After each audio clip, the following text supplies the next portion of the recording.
Cristo viene, nuestra esperanza al fin se consumará.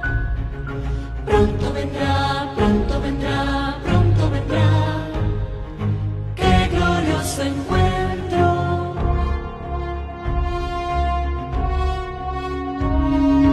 Muchos han dicho en su nombre, soy el Cristo. Guerras, rumores de guerras oímos ya. Pronto vendrá, sí, pronto vendrá. ¡Qué glorioso encuentro! Maranatha, Cristo viene, por su pueblo que fielmente le espero. Maranatha, Cristo viene, falta poco para nuestra redención. Maranatha, qué glorioso encuentro.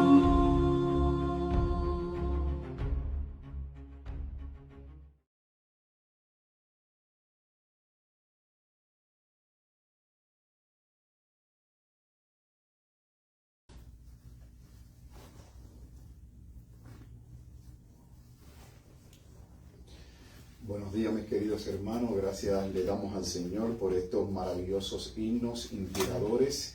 Grandes cosas Cristo ha hecho ya por mí y las seguirá haciendo hasta el día en que Él venga a buscarnos, porque en el reino de los cielos disfrutaremos de esas grandes cosas que aún todavía Él nos tiene preparadas en el reino de los cielos. Y esa es la esperanza que nos inspira cada día a nosotros a seguir avanzando por fe, a seguir confiando en sus promesas y a seguir preparándonos para el encuentro de nuestro Señor Jesucristo. Me gozo grandemente que el Señor me haya permitido este pasado miércoles haber cumplido un año más de vida. Gracias le doy al Señor porque el miércoles 20 de agosto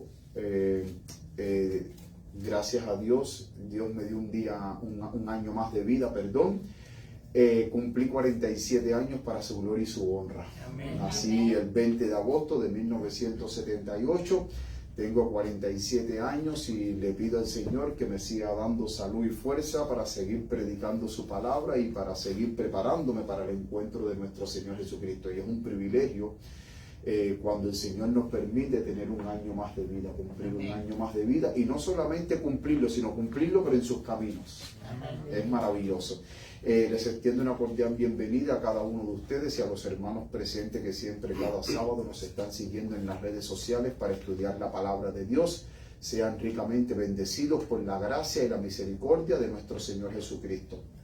En esta tarde, pudiéramos decir ya esta tarde de sábado, mediodía, vamos a tener un tema muy interesante que se llama No vendas tu primogenitura. Y el tema que hoy vamos a tratar acerca de Esaú. Vamos a tratar acerca de Esaú, el hermano de Jacob. No vendas tu primogenitura, se llama el título, y vamos a ver las maravillosas lecciones que nosotros podemos extraer de este relato interesante de cómo Esaú vendió su primogenitura por un plato de lentejas, por un plato de potaje. Vamos ahora a inclinar nuestros rostros para orar. Yo desde aquí me voy a arrodillar. Si alguien desea arrodillarse conmigo, puede hacerlo para pedir la bendición del Señor y su dirección en el estudio de su palabra. Querido Padre que estás en los cielos, Señor, en estos momentos que vamos a estudiar tu palabra, te pedimos, Señor, que al abrirla tú bendigas tu palabra y nos bendiga a nosotros que queremos estudiar tu palabra y escuchar tu voz. Permite, Señor, que tu Espíritu Santo se mueva con poder, trayendo bendición a nuestras vidas, trayendo sanidad física y espiritual, pero sobre todo que tu Espíritu Santo nos permite entender el mensaje que hoy tú tienes para cada uno de nosotros, Señor. Que no solamente podamos entenderlo, sino que también podamos aceptarlo y ponerlo en práctica, Señor.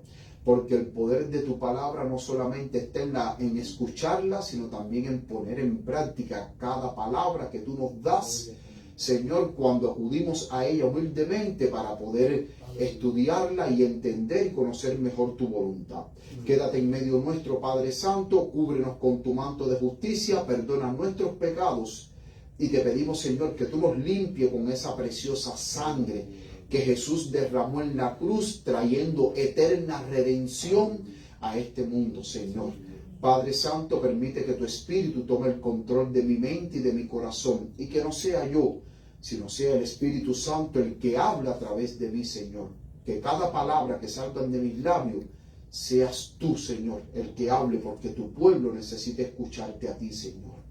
Toma el control completo de mi ser, Señor, y permite que en este día tu nombre sea glorificado y exaltado, Señor, por todos tus hijos fieles que en esta hora te están adorando en espíritu y en verdad. Gracias por escuchar nuestras oraciones, Señor, en el nombre de Jesús. Amén. Amén.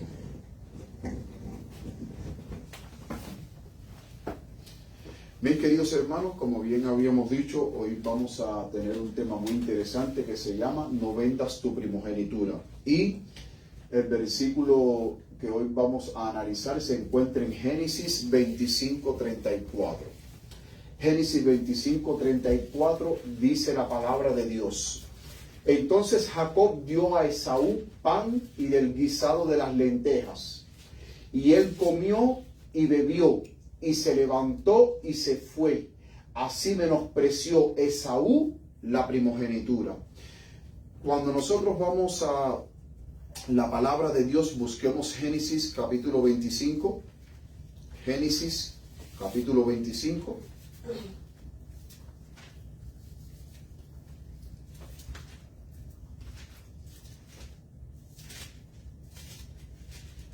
Génesis capítulo 25.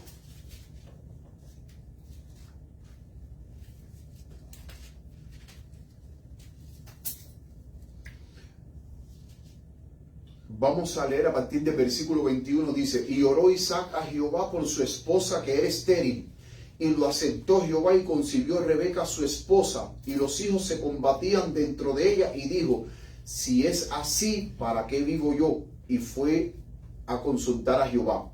Y le respondió Jehová: 2 naciones hay en tu seno, y 2 pueblos serán divididos desde tus entrañas. Y un pueblo será más fuerte que el otro pueblo, y el mayor servirá al menor. Y cuando se cumplieron sus días para dar a luz, he aquí había mellizos en su vientre, y salió el primero rubio, y todo él velludo como una pelliza, y llamaron su nombre Esaú. Y después salió su hermano, trabada su mano al calcañar de Esaú, y fue llamado su nombre Jacob, y era Isaac de edad de 70 años, cuando ella los dio a luz. Aquí tenemos la historia de Esaú y Jacob, 2 hermanos mellizos. Y me llama poderosamente la atención que cuando Isaac ora a Jehová para que Rebeca tenga hijos, Dios le concede hijo a Rebeca porque Rebeca era estéril. Rebeca estaba cargando en su vientre 2 mellizos, 2 hijos mellizos. Pero es interesante que entonces ahora Dios le da una profecía y le dice: 2 naciones hay en tu vientre. Uno será más fuerte que el otro, pero dice que el mayor servirá al menor. Y yo quiero que por favor que tomen en cuenta este versículo 23 muy importante, donde dice que el mayor servirá al menor. Pero dice la palabra de Dios en el versículo 27, y crecieron los niños, y Esaú fue diestro en la casa, hombre del campo, pero Jacob era varón quieto, que habitaba en tiendas, y amó Isaac a Esaú, porque comía de su casa, pero Rebeca amaba a Jacob. Ahora, es muy interesante que los 2 habían nacido en el seno de una familia completamente que creía en Dios. Ambos fueron educados en los caminos de Dios. A ambos se le dieron las mismas instrucciones de la importancia de lo que es la primogenitura. Ambos conocían el plan de la salvación. Ambos conocían las responsabilidades que conllevaba el tener la primogenitura. Ahora, la primogenitura siempre se le concedía al mayor, al primero que naciera. Pero en este caso, Rebeca, y dice el espíritu de profecía, cuando usted va a Patriarcas y Profetas, que Rebeca le había dicho a Jacob la profecía que Dios le había dicho, de que el mayor serviría al menor. Ahora, Jacob de alguna manera estaba ideando un plan para él poder obtener la primogenitura. Porque si Dios había dicho que el mayor serviría al menor, entonces Jacob estaba buscando la manera, como Jacob era más inclinado a las cosas espirituales, Jacob estaba buscando la oportunidad de que esa profecía se cumpliera, de él poder obtener la primogenitura. Ahora, ¿de qué manera Jacob obtuvo la primogenitura? A través del engaño. Porque noten que el versículo 29 dice: y guisó Jacob un potaje, y volviendo Esaú del campo cansado, dijo a Jacob: te ruego que me des a comer de ese potaje rojo, pues estoy muy cansado. Por tanto fue llamado su nombre Edom. Noten que la mensajera del Señor, ella nos dice en Patriarcas y Profetas, página 177, párrafo 3, Esaú y Jacob estaban familiarizados con estas promesas. Se les enseñó a considerar la primogenitura como un asunto de gran importancia, pues no solo incluía una herencia de riqueza, sino también preeminencia espiritual. Quien la recibiera sería el sacerdote de su familia, y en la línea de su posteridad vendría el Redentor del mundo. O sea, la persona que tomara la primogenitura, sobre su posteridad iba a venir el Redentor del mundo. Noten cuán importante era la primogenitura. No era cosa leve obtener la primogenitura. Conllevaba, mis queridos hermanos, una gran responsabilidad. Por otro lado, existían obligaciones que pesaban sobre el poseedor de la primogenitura. El quien herede sus bendiciones debe consagrar su vida al servicio de Dios. Al igual que Abraham debe obedecer los mandatos divinos en el matrimonio, en sus relaciones familiares y en la vida pública, debe consultar la voluntad de Dios. ¿Se dan cuenta cuán importante era la primogenitura? Heredar la primogenitura. El traspaso que el padre de familia hacía al hijo de la primogenitura conllevaba grandes responsabilidades.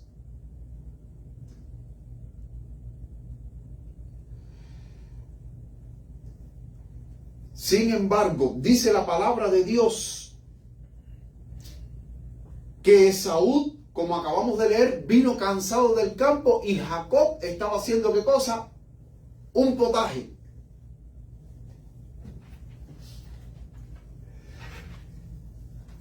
Y como Jacob quería obtener la primogenitura por causa de la profecía que su madre Rebeca le había dicho, que Dios le había dado, que el mayor serviría al menor, Jacob entonces ahora se aprovecha de la debilidad de Esaú. Esaú venía cansado, el espíritu de profecía decía que venía casi muerto.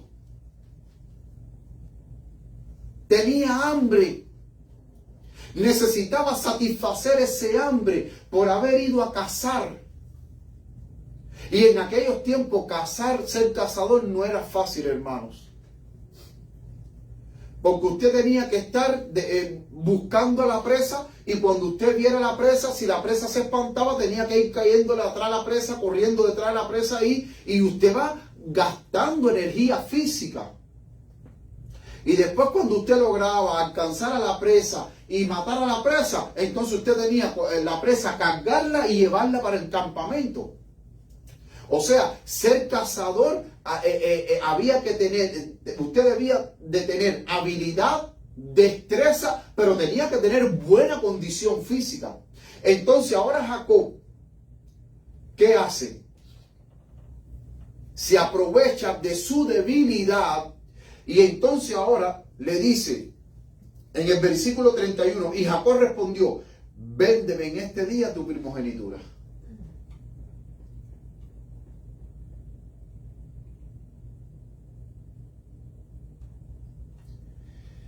Entonces dijo Esaú, he aquí, yo me voy a morir, ¿para qué pues me servirá la primogenitura? Ustedes saben por qué Esaú vendió la primogenitura, la cambió por un plato de potaje. Porque Esaú no le interesaban las cosas espirituales. Porque aquí nosotros hemos visto lo que conllevaba o lo que conlleva la persona que hereda la primogenitura, como dice ahí. Era el sacerdote de la familia, tenía una gran responsabilidad espiritual. Sobre su posteridad iba a venir el Salvador, tenía obligaciones que debía de consagrar su vida al servicio de Dios. Dice que también debía de obedecer los mandatos de Dios en el matrimonio, en sus relaciones familiares, en su vida pública, y que en todo momento tenía que consultar a Dios. Entonces eso para Esaú no era factible, no le gustaban las cosas espirituales. Pero Jacob sí amaba las cosas espirituales, y por eso es que Jacob entonces, ¿qué es lo que hace? Un cambio. ¿Tú quieres potaje? Yo, ok, te voy a dar potaje, pero antes que tú cojas el potaje, véndeme tu primogenitura. Si a Esaú le hubiese importado la primogenitura y las cosas espirituales, Esaú no la hubiese vendido. Esaú hubiese buscado una segunda alternativa, hubiese ido a la carpa donde estaba su madre o a la carpa donde estaba su padre a ver si encontraba algo de comida, y de esa manera no hubiese vendido la primogenitura a su hermano, que se la estaba cambiando por un plato de lenteja. Pero como a él no le importaba, él dijo, como dice en el versículo 32, he aquí, yo me voy a morir, ¿para qué pues me servirá la primogenitura? Miren el razonamiento de él. Y noten que la mensajera del Señor dice en Patriarcas y Profetas, ahora en la página 178, párrafo 1, dice, Esaú no amaba la devoción ni sentía inclinación por la vida religiosa. Mis queridos hermanos, ambos fueron instruidos en las cosas espirituales, habían nacido en un hogar cristiano, y muchas veces pasa eso, que aunque nuestros hijos nazcan en la iglesia, muchas veces aunque ellos vayan a la iglesia, ellos no están inclinados a la vida religiosa, no les interesan las cosas espirituales, y llega un momento que cuando ya van creciendo y son adultos, ya empiezan a separarse de la iglesia, ya no quieren ir a la iglesia. Le dicen a los padres, mira, a mí no me interesa ir a la iglesia, no me interesan las cosas espirituales. Muchas veces, a veces los jóvenes no llegan a ser mayores de edad, que ya con 15 o 16 años le dicen a los padres, mira, a mí no me interesa la iglesia, yo no quiero ir a la iglesia, y los padres se los respetan, sin ser mayor de edad. Y yo no sé ustedes, mis queridos hermanos, pero yo vengo de un país donde los padres te dicen, mientras que tú estés bajo mi techo, tú tienes que hacer lo que yo diga. El día que tú seas grande y tú te mantengas y tengas tu casa, tú haces lo que tú quieras. Así es. Pero mientras que tú estés bajo mi techo, tú tienes que hacer lo que yo diga, porque yo te lo estoy dando todo a ti.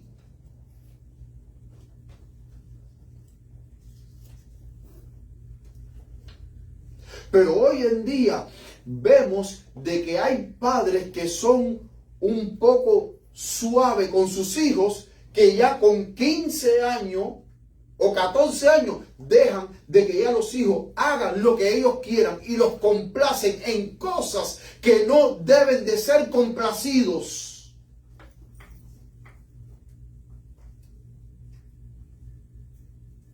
Y hay padres que dicen, ay, pero yo no dejo que haga esto siempre y cuando él no se me vaya de la iglesia. Entonces dejan al niño que haga lo que le dé la gana, pero que se mantenga en la iglesia, y no piensan de que en un futuro, si ellos no tienen a Cristo en su corazón, ellos se van a ir de la iglesia.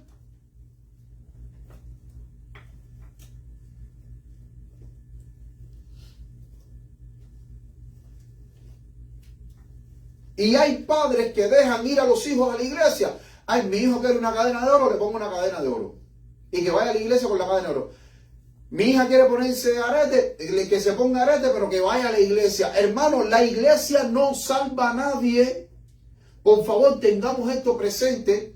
La iglesia es un lugar donde usted va a adorar a Dios, pero este lugar donde nosotros estamos, este lugar no salva a nadie. El que salva es Cristo Jesús. Y si usted no tiene a Cristo en su corazón, y su corazón no está regenerado por la gracia de Cristo Jesús, usted tarde o temprano, usted se va a ir de la iglesia.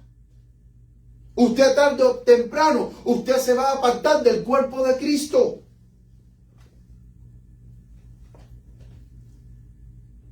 Y hay jóvenes que no han cumplido, jóvenes, y cuando me refiero a jóvenes, me refiero a ambos sexos, que no llegan a los 18 años y los padres le están permitiendo de todo.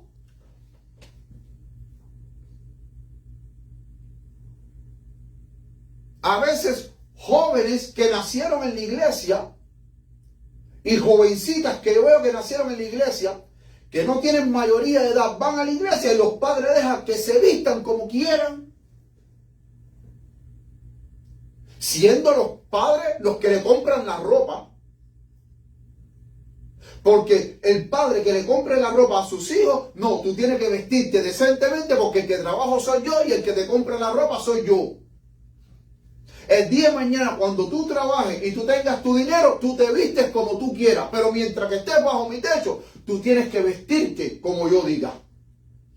Y hay personas que dicen, ay, es que si tú le dices eso, se van a poner más rebeldes. No importa, bajo mi techo, tú tienes que hacer lo que yo diga. Porque es mi casa. Pero tristemente hoy estamos viviendo, mis queridos hermanos, en una generación donde los hijos, en vez de hacer lo que digan los padres, es al revés. Los padres hacen lo que digan sus hijos. Y en otro momento vamos a tratar más a fondo ese tema. Y cuando tratemos más adelante ese tema, vamos a ver una cita muy interesante de la mensajera del Señor, que se van a asustar. Que se van a asustar. Entonces, ambos eran religiosos, pero Esaú no le importaba la vida religiosa. Entonces dice así: los requisitos que acompañaban a la primogenitura espiritual le resultaron una restricción indeseable e incluso odiosa. La ley de Dios era considerada por Esaú como un yugo de esclavitud. Empeñado en la autocomplacencia, nada deseaba tanto como la libertad de hacer lo que quisiera. Pero para Esaú la primogenitura era un estorbo que le impedía hacer lo que él quisiera. Entonces él necesitaba deshacerse de ese estorbo. ¿Y de qué manera se deshizo ese estorbo? Por un plato de potaje. Jacob vio la oportunidad perfecta para heredar lo que él tanto deseaba, porque Jacob era inclinado a las cosas espirituales. Pero Esaú también vio la oportunidad perfecta para deshacerse de aquello que le era un estorbo y que le impedía, según él, la libertad. Y entonces dice, para él el poder y la riqueza, los festines y las huelgas eran la felicidad. Se glorificaba en la libertad sin límites de vida desenfrenada y ¿cómo? Y errante. Y mis queridos hermanos, Esaú cambió la salvación, los valores eternos por las cosas terrenales, temporales. Esaú vendió las cosas eternas por un plato de lenteja.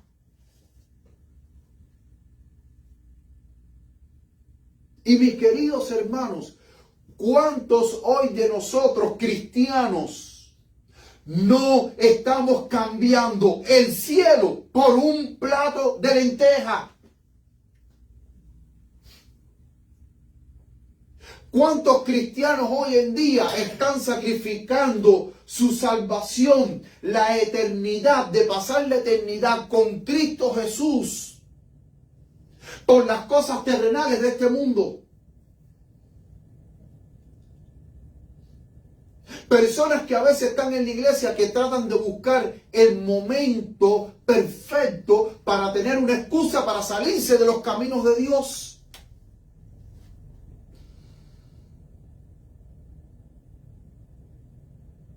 Y hoy en día, mis queridos hermanos, el enemigo está comprando almas a bajo precio.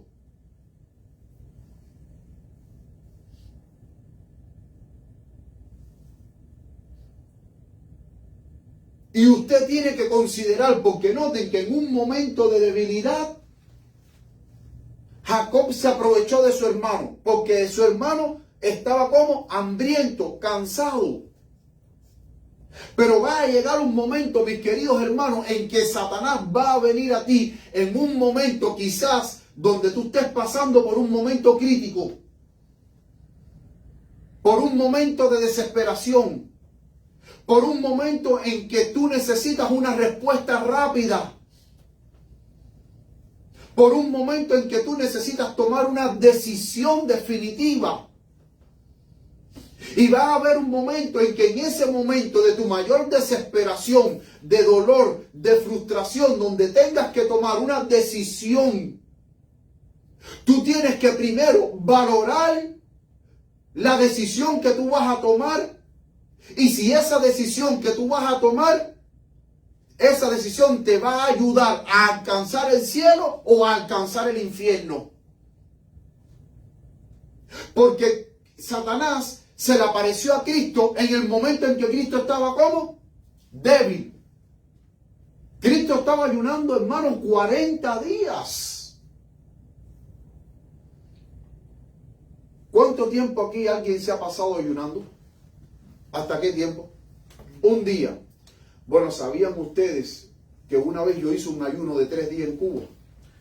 Cuando yo estaba trabajando en la obra, yo estaba trabajando en un pueblecito allá en Pinar del Río, en Pons, se llama Pons, que está a 40 kilómetros después de la ciudad de Pinar del Río por la costa este, por la parte norte.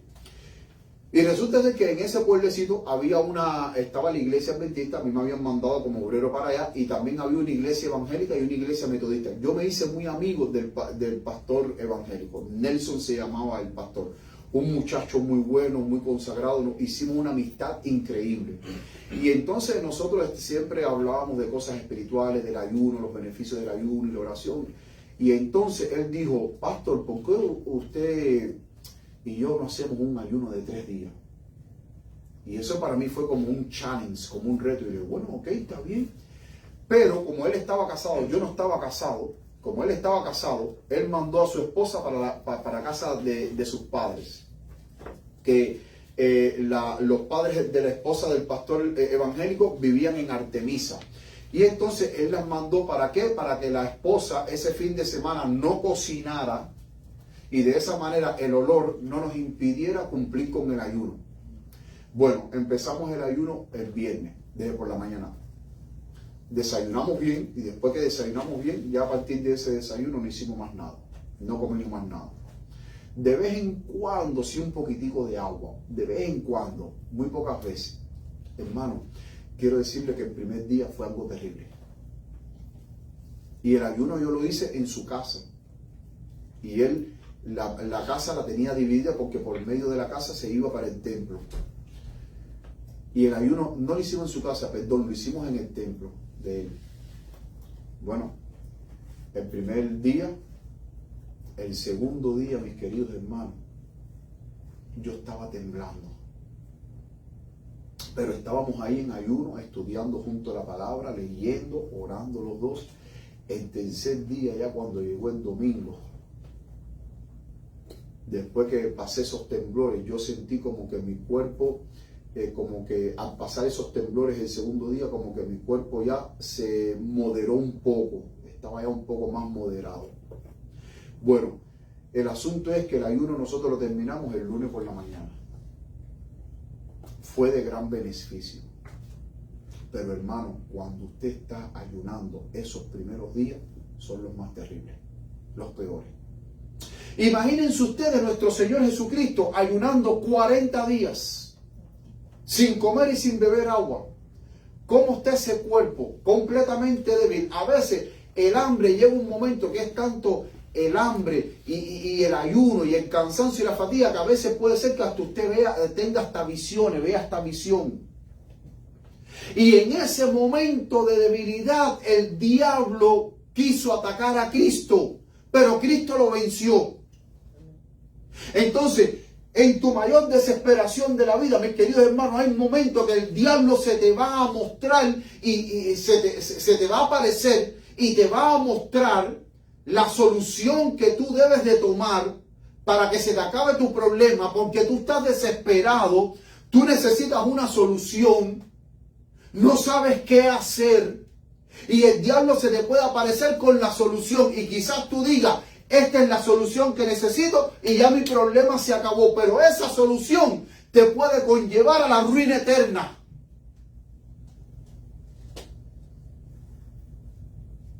El diablo le dijo a Cristo, si tú eres hijo de Dios, haz que estas piedras se conviertan en pan. Pregunto, ¿Cristo podía haber dicho a las piedras, conviértanse en el pan? ¿Sí o no? ¿Se hubieran convertido en pan las piedras? ¿Sí o no? Sí, pero no lo hizo, confió en Dios. Y le respondió a Satanás con la palabra de Dios. Escrito está, no solo del pan vivirá el hombre, sino de toda palabra que sale de la boca de Dios. Y el diablo al momento lo dejó. Y noten que la palabra de Dios y el Espíritu de profecía dice que cuando el diablo lo dejó, entonces ahí vinieron los ángeles de Dios a ministrar a Jesús y a traerle pan porque ya había concluido el ayuno. Le empezaron a servir los ángeles. Aunque Dios, mis queridos hermanos, se demore en tu respuesta, espéralo. Porque muchas veces en esa demora, Dios lo que está haciendo es probando tu fe, probando tu fidelidad. Aunque tú sientas que el mundo esté arriba aplastándote, oprimiendo, y tú creas de que ya vas como que a perder la vida, como que el aliento de vida va a escapar de ti, sigue esperando en Cristo.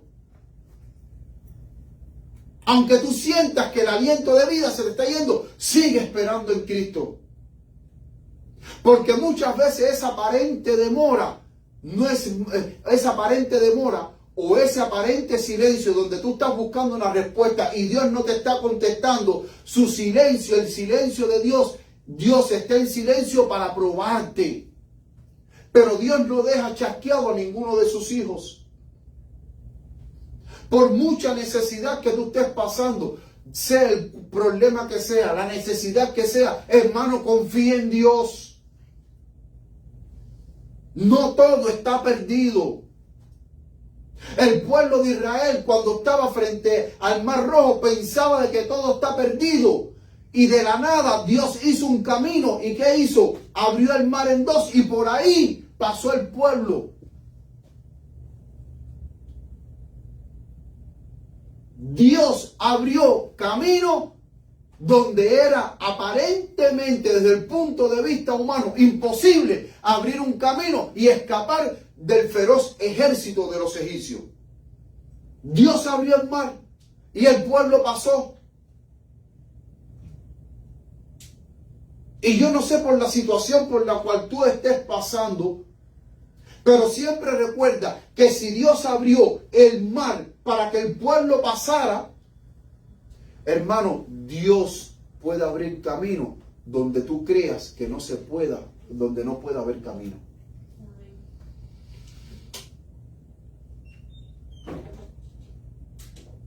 No importa la necesidad.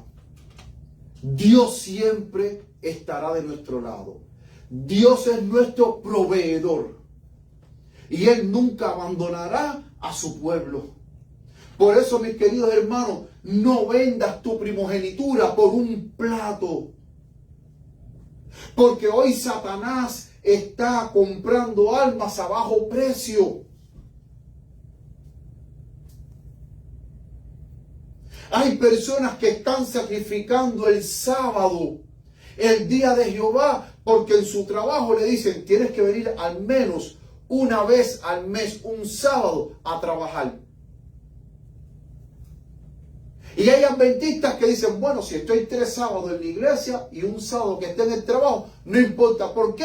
Porque por el simple hecho de ir ese sábado a trabajar, ya el jefe te hizo esa propuesta porque vas a tener un buen aumento y ese aumento te va a ayudar a tener una mejor posición económica, un mejor nivel de vida y vas a poder obtener más cosas. Y quizás uno diga, bueno, tengo 3 sábados para ir a la iglesia y bueno, el cuarto sábado estoy en el trabajo, no importa. Estoy cumpliendo con Dios, pero también estoy cumpliendo con mi trabajo. Hermano, no te dejes comprar. No vendas tu primogenitura. No vendas, mis queridos hermanos, no vendas tu salvación. Amén. En un sentido especial, Dios ha depositado sobre nosotros la primogenitura. Nosotros somos sacerdotes y sacerdotisas del Dios del cielo. Nosotros tenemos grandes responsabilidades espirituales en cumplir con la misión de predicar el Evangelio, expandir esta maravillosa salvación, esta bendita esperanza que nosotros tenemos. Tenemos la obligación de cumplir con los mandatos de Dios, con nuestras familias, con nuestro matrimonio, en la vida pública. Dios ha depositado sobre nosotros esa primogenitura.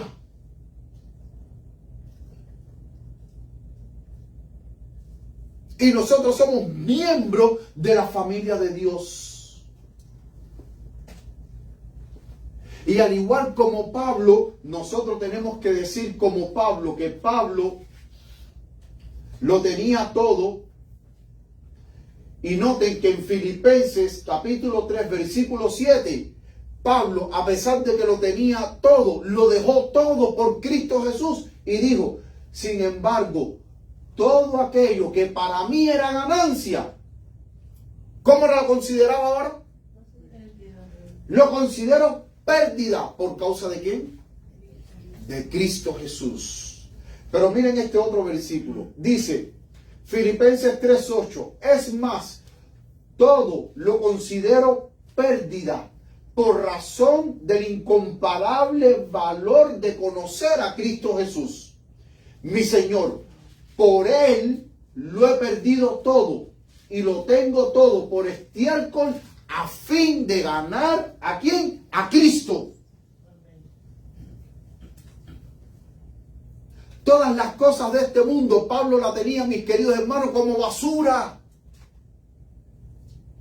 Porque Satanás te da, pero de la misma manera en que te da, te quita. Y lo que da no produce placer. Muchas veces lo que Él te da, que tú crees que te va a producir placer y felicidad, termina siendo la desgracia y la destrucción de tu vida.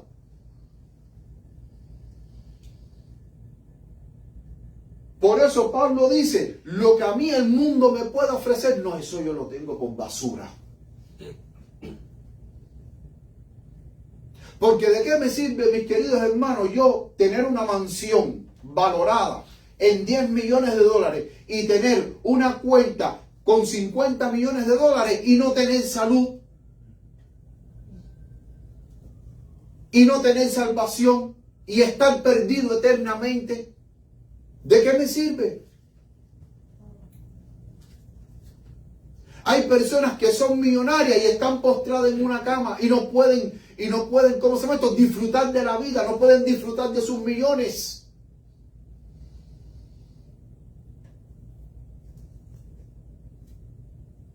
Pero lo que Cristo ofrece, mi hermano, no es temporal, es eternal. Porque de nada me sirve que yo tenga millones guardados en un banco y que no tenga salud y que me esté muriendo. Que venga un cáncer a mi vida y que de pronto ese cáncer en una semana acabe conmigo. ¿De qué me sirve a mí tener una mansión de 10 cuartos con 20 baños? Una mansión bien grande cuando en esa mansión, cuando usted mira para todos los lados, es completa soledad.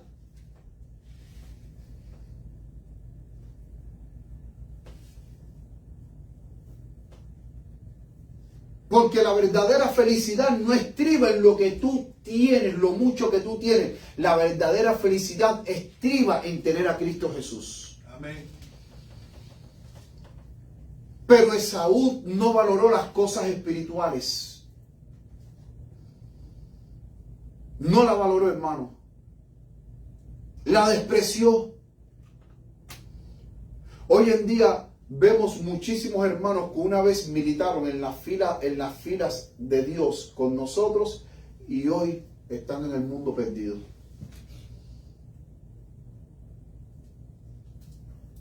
Otros están militando en las filas de Dios, pero no se han ido para el mundo a disfrutar de las cosas del mundo. Han traído el mundo para la iglesia, para disfrutar de Dios, pero también disfrutar del mundo al mismo tiempo. Y están perdidos igual.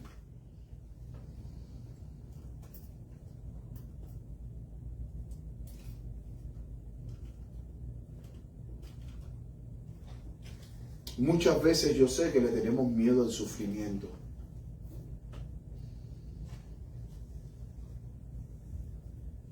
Pero mis queridos hermanos, recordemos que el cristiano que sufre no es el único cristiano en este mundo que ha sufrido.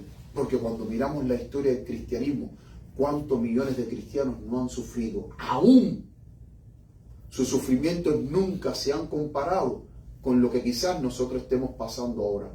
Y esos millones de cristianos que en el pasado sufrieron, prefirieron sufrir antes que abandonar la fe. Prefirieron sufrir antes que renunciar a las cosas celestiales.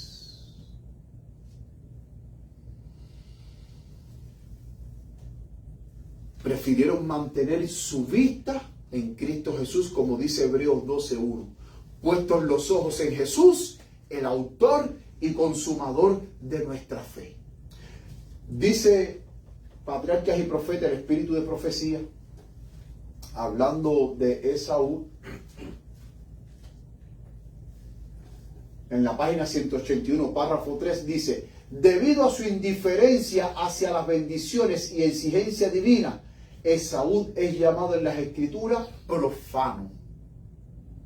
Eso lo dice Hebreos 12:16.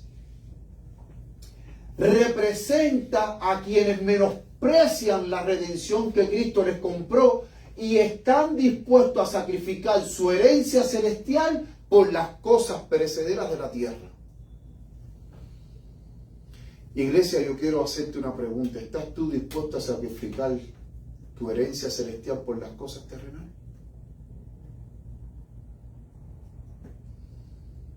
¿Estás tú dispuesto a sacrificar? ¿Eres tú un Esaú?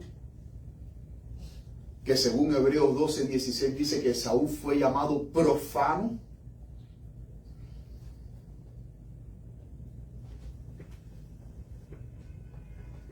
Se dejan llevar por la inclinación y en lugar de practicar la negación, renuncian a las consideraciones más valiosas.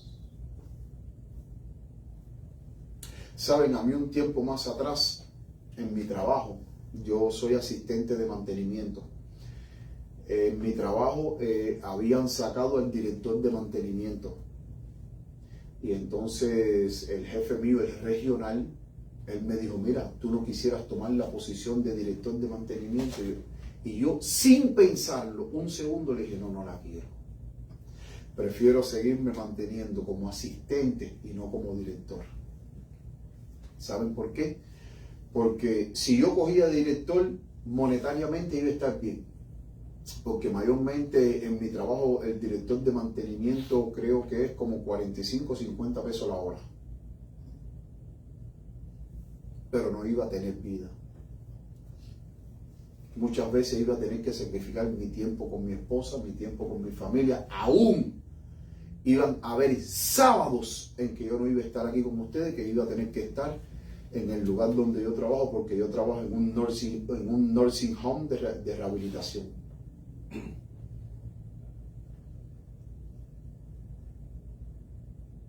Porque si yo ahora estoy predicando y de pronto me llaman del nursing home, oye, ven para acá que pasó esto, yo tengo que dejarlo todo y irme. Aquí, la predicación a mitad, bueno hermano, bendiciones a todos, nos vemos el próximo sábado. Y yo dije, no, yo prefiero seguir siendo el asistente. ¿Para qué? Para así poder tener tiempo de tener sábado y domingo libres y los sábados poder estar aquí con ustedes. Noten que siempre, cada vez que pasa algo, bueno, ellos después buscaron a otro director, pero siempre que pasa algo, a mí nunca me llaman, siempre llaman al director, no al asistente. El director es el que tiene que responder y dar la cara. De que monetariamente iba a estar bien, sí, claro que sí. 45, 50 pesos la hora. Iba a estar súper que bien. Pero mis queridos hermanos, no vale la pena. Porque hasta ahora, gracias a Dios, Dios ha sido nuestro proveedor y nunca nos ha faltado nada. No soy rico, no soy pobre, pero Dios cada día me mantiene con el pan diario. Y eso es lo más importante para mí. Que no me falta el pan diario. Dice, ¿cuántos incluso entre los que se consideran cristianos se aferran a indulgencias que son perjudiciales para la salud? Y cuando aquí está hablando de salud, no está hablando de salud física solamente, está hablando de salud espiritual. Cuando se les presenta el deber de purificarse de toda inmundicia de la carne y espíritu, perfeccionando la santidad en el temor de Dios, se ofenden y concluyen que dado que el camino a la vida eterna es tan estrecho, ya no lo quieren recorrer.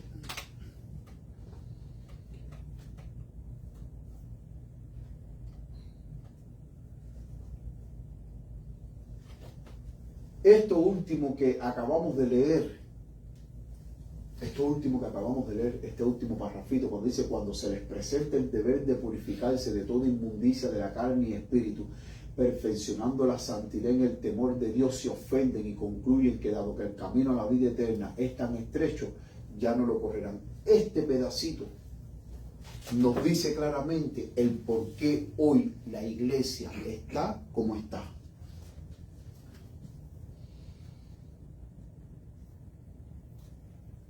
El por qué el profeso pueblo de Dios que espera la venida de Cristo Jesús está como está.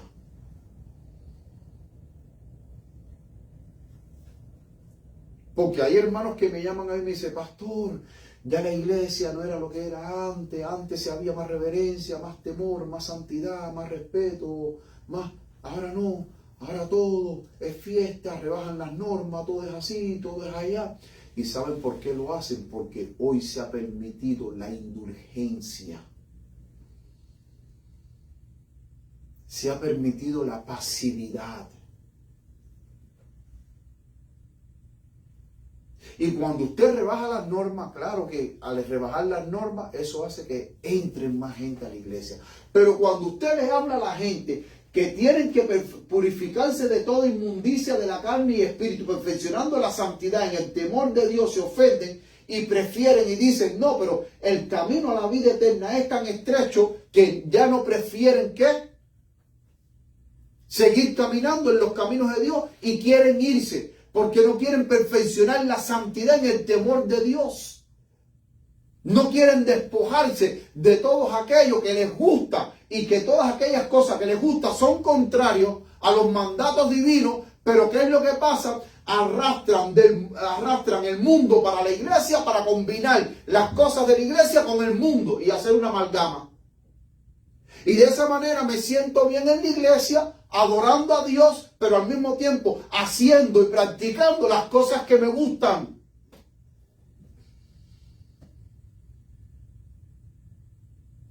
Y cuando usted hace eso, usted está despreciando los mandatos divinos. Usted está despreciando la voluntad de Dios. Usted está despreciando los valores eternos. Y entonces usted se convierte en un Esaú, en un profano.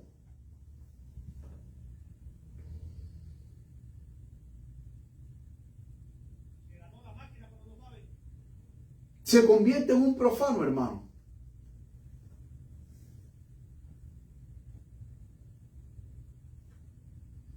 ¿Por qué hoy las personas, los hermanos, se horrorizan al ver el estado deplorable, deprimente de la iglesia de Cristo hoy? Porque precisamente falta esto. La purificación de toda inmundicia de la carne y del espíritu, perfeccionando la santidad en el temor de Dios.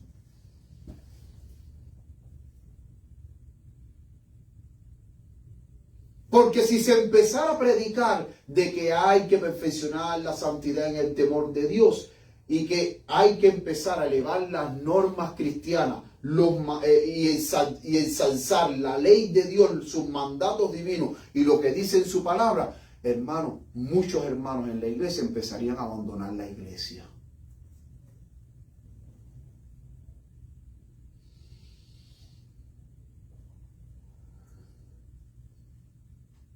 Abandonarían, mis queridos hermanos, la iglesia.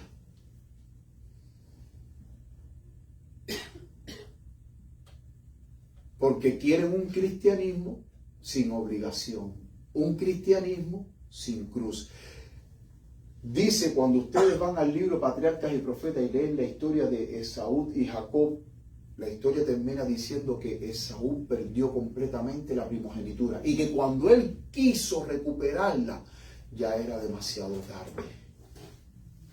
Hermano, cuando Dios retira su bendición de usted, ya usted no la vuelve a recuperar más. Usted no la vuelve a recuperar más. Cuando Dios retira su espíritu de usted, ya el espíritu no vuelve a usted de nuevo. Si no, miren lo que le pasó a Saúl. Que el rey Saúl, cuando Dios se separó de él, ¿qué pasó? Ya no hubo más oportunidad para él. Esaú no volvió a recuperar la primogenitura, la perdió. Queriendo recuperarla, no pudo. Era demasiado tarde. Queridos hermanos, tengamos mucho cuidado. Porque si nosotros perdemos la bendición de Dios, no la vamos a volver a recuperar. Puede ser que no la vamos a volver a recuperar.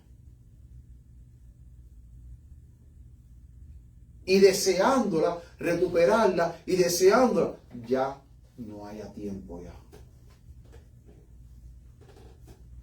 Porque recordemos que muchas veces cuando la copa de la paciencia de Dios se llena, ya es demasiado tarde ya. Es demasiado tarde. Por eso yo, mis queridos hermanos,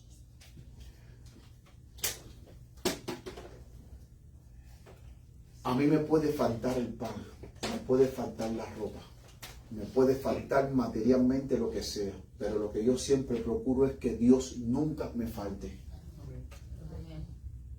Por eso es que yo llevo siempre presente este versículo que quiero compartir con ustedes, que se encuentra en el libro de Habacuc, capítulo 3, versículo 17. Por favor, siempre mantengan este versículo con ustedes. Habacuc 3:17 dice: aunque la higuera no florezca, ni en las vides haya frutos, aunque falte el producto del olivo, y los labrados no den mantenimiento, y las ovejas sean quitadas de la majada, y no haya vaca en los corrales, con todo yo me alegraré en Jehová, y me gozaré en el Dios de mi salvación.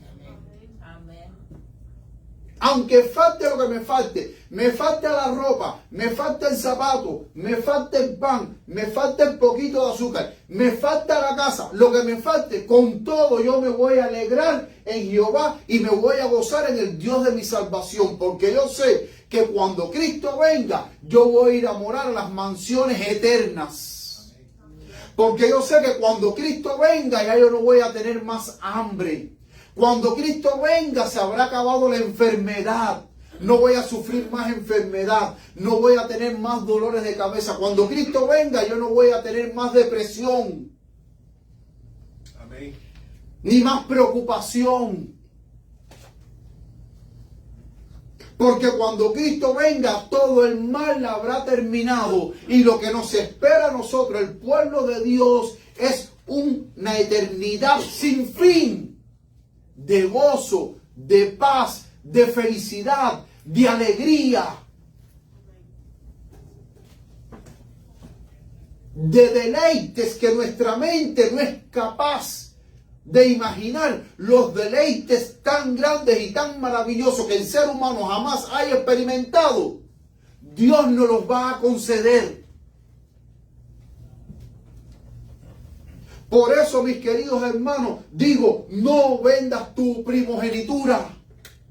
Porque lo que Satanás te va a ofrecer es temporal, porque al final va a ser destruido por la ira de Dios. Pero lo que Dios te ofrece es mucho más grande que lo que Satanás te puede ofrecer. Amén. Siempre piensa eso, mis queridos hermanos. Y tengamos mucho cuidado, porque de la misma manera en que Jacob se aprovechó de la debilidad de su hermano para que le vendiera la primogenitura, ten mucho cuidado, porque en tu momento de debilidad, de desesperación, de opresión y de mayor necesidad, Satanás puede hacerte una oferta tan maravillosa que quizás tú puedas cambiar tu salvación por la oferta de Satanás. Pero siempre acuérdate que lo que Satanás te ofrece, hermano, no vale la pena negociar con Satanás. Con Satanás no se negocia. Porque siempre que tú quieras negociar con Satanás, siempre vas a salir perdiendo. Con el diablo nunca se gana, con el diablo siempre se pierde. No negocies tu salvación ni vendas tu primogenitura. Que el Señor les bendiga, mis queridos hermanos, que el Señor les guarde, es mi sincero deseo. Y todos puestos ahora de pie, vamos a levantarnos, puestos en pie para cantar el himno final con gozo y alegría en nuestros corazones.